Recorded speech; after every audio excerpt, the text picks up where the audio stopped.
this point, Caitlin Clark is getting hurt damn near every week, and it's looking intentional. At least that's what it's looking like from this footage that was released today. An incident so outrageous, it has fans reselling their All-Star game tickets. Jacy Sheldon's knee connects with Caitlin Clark in a way that's ignited backlash across the league. This latest controversy with Jacy Sheldon brought fan outrage to a boiling point, but will a suspension change anything? Is this the breaking point for WNBA leadership after months of fans demanding Clark's protection? Multiple moments in this game that were so egregiously called, or there was no calls by the referees, and it's getting out of control at this point. Why did one of the league's rising talents turn into public enemy #1 overnight? It all goes back to the Indiana Fever versus Connecticut Sun game, and a moment so blatant, fans couldn't believe their eyes. Jacy Sheldon, known more for her on-ball tenacity than controversy, sent a clear and undeniable knee to Caitlin Clark's groin during a heated possession. There was new footage that has come out of potentially, I'm going to say allegedly, Jacy Sheldon kneeing Caitlin Clark in the groin. Yes, kneeing her in the groin. The entire arena watched Clark collapse instantly, clutching at her leg in visible pain, right there, in front of a referee, and what did they do? Absolutely nothing. No foul, no ejection, just play on like it didn't happen. And that's exactly when the outrage started spilling over. Clark's game up to that point had been nothing short of remarkable. It's Connecticut Sun game, and I swear every time these two teams go up against one another, something happens, and it's honestly never good. It's never good, and of course the biggest story of the night is the story that Caitlin Clark seems to have re-injured her groin. Clark had 14 points, 8 rebounds, and 7 assists in just 28 minutes, looking primed to lock in another near triple-double performance. This wasn't just any game for her either. Coming off her earlier struggles with injuries, Clark seemed like she was finally getting her rhythm back, the kind of rhythm that mesmerizes fans, racks up highlight reels, and boosts WNBA ratings every time she steps onto the court. You guys see that? That is a knee. Jacy Sheldon's knee is all the way fully, her whole leg is fully extended off the ground into Caitlin Clark's hand and groin area. You clearly see that. That single play, though, cut all of that momentum short. Instead of building on an incredible performance, Clark spent the rest of the game visibly slowed, leaving fans to wonder how serious her injury could be, especially on top of her prior groin issues. But here's where it gets wild. The bad blood between Clark and Sheldon didn't just appear out of nowhere. These two have history. So as you guys can see here, she is dribbling down, she plants her foot, she passes the ball to Kelsey Mitchell on the back door, and then when she is running back on the other end of the court, it seems like she's grabbing her groin area. Now it also seems like she's grabbing her right groin area, and her last groin injury was supposedly on the left side. Back in their college days, they had one of the most talked about rivalries, often butting heads during critical matchups. And if you've been paying attention this season, you already know this wasn't their first incident. Sheldon was the culprit behind an eye poke that left Clark shaken earlier in the year. Another moment that had fans suspicious about her intentions. I've honestly never seen Caitlin Clark cry on the court except when she lost the national championship game. She keeps it together no matter what is happening. But you could just tell that something happened on that play, and it was either the pain of it, it was either like, here we go again, it was frustration. When fans started replaying video clips from this knee to groin play, pausing, zooming in, and dissecting every movement, the narrative practically wrote itself. Social media exploded. Hashtags like #ProtectClark and #JusticeForClark immediately started trending, with high-profile analysts, former players, and everyday fans bashing the WNBA for letting it slide. At this point, they don't even care if we speak out. This point, they don't even care, bro. It's like this league don't give a fuck about Caitlin, bro. And it's crazy because she's the one bringing all the viewers. Some even called it assault, not an aggressive play gone wrong, not a heat of the moment foul, but straight up assault. For Clark's fans, this wasn't just about a dirty play, it was personal. Clark isn't just another standout athlete, she's the face of the league, the name drawing unprecedented attention to women's basketball. This wasn't just a knee to Clark, it was a hit to everything the WNBA has been fighting to build. And this season has just been so tough for her when it comes to injuries, and this is also something where she's never never battled injuries in college. She's always been something who has been a very healthy player. And this year it has been quad injury, and then another quad injury, and then a groin injury, and now what seems to be another groin injury. And with every passing hour of silence from the league, those frustrations have only gotten louder. Fans aren't just mad at Sheldon, they're furious at the WNBA for failing to act. If they ignore this, what does that say about player safety? Will a suspension be enough to calm the storm, or is the damage already too deep? We probably won't get many details about the injury, but it was honestly just so heartbreaking to see, because in that moment she just looked so defeated. And Caitlin Clark is somebody, she hides it really well, and I don't know if hiding it or she handles it is probably the right thing to say. She handles the pressure. The league's silence is louder than any statement they could have made. No official word from Cathy Engelbert, no public acknowledgement of what happened, and no clear show of support for Caitlin Clark. It's not just disappointing, it's setting the kind of precedent that has fans questioning everything about the WNBA right now. Why has nothing been said? That's the question echoing across social media, in group chats, and even among some broadcasters. These referees was completely ridiculous yesterday. It was just a disaster, and you got people all over the world and the country criticizing these referees. More importantly, they're holding Cathy accountable.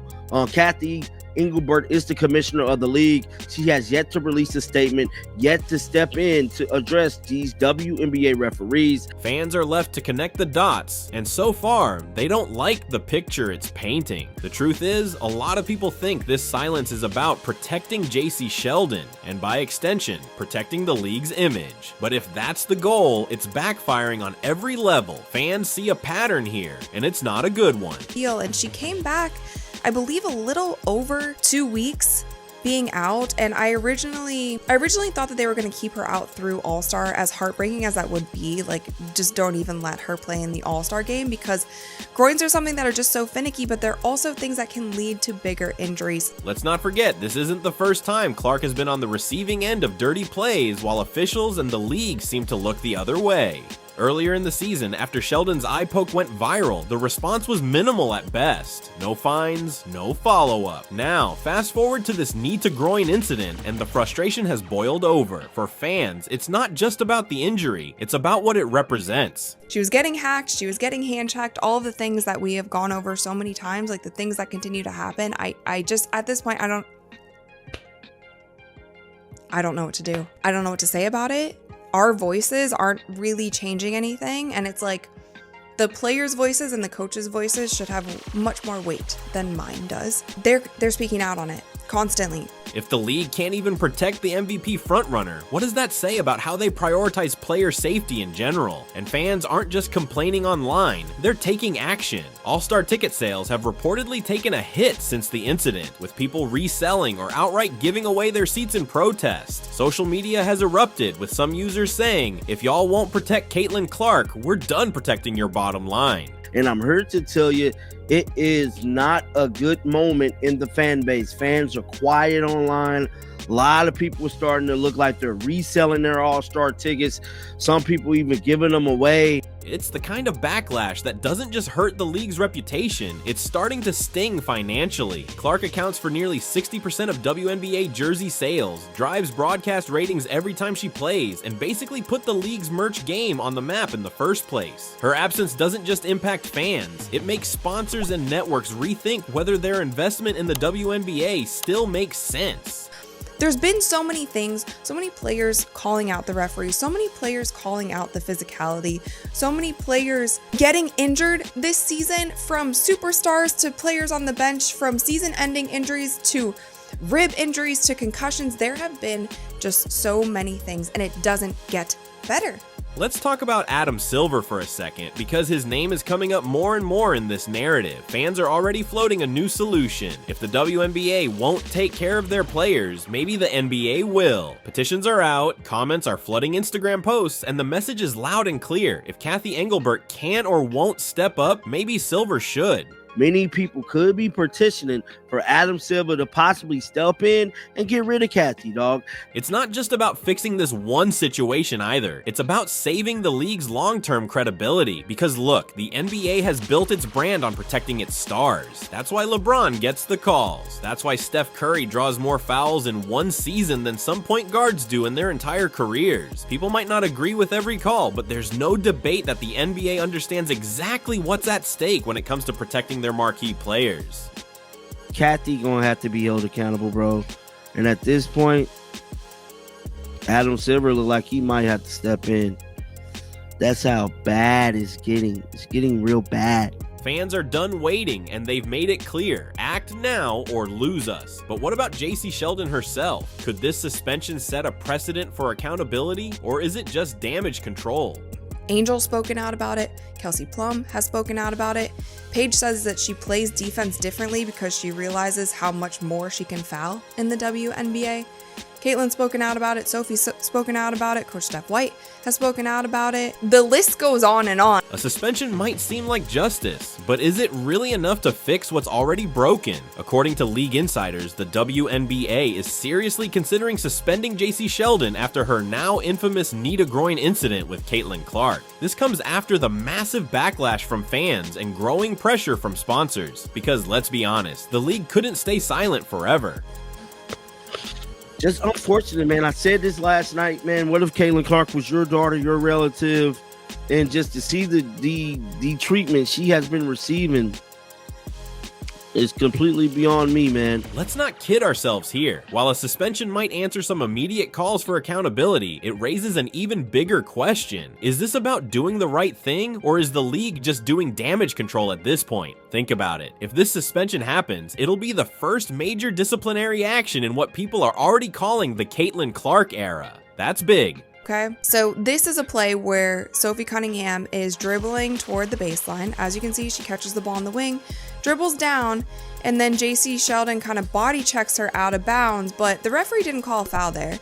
He just called it an out of bounds, like Sophie Cunningham ran out of bounds is what he called. For a league that's already under intense scrutiny, suspending Sheldon could set a new standard for how they handle player conduct moving forward. But let's not pretend this would fix everything overnight. A lot of fans feel like this decision wouldn't have even been on the table if it weren't for the online outrage and the very real threat of sponsors pulling back their support.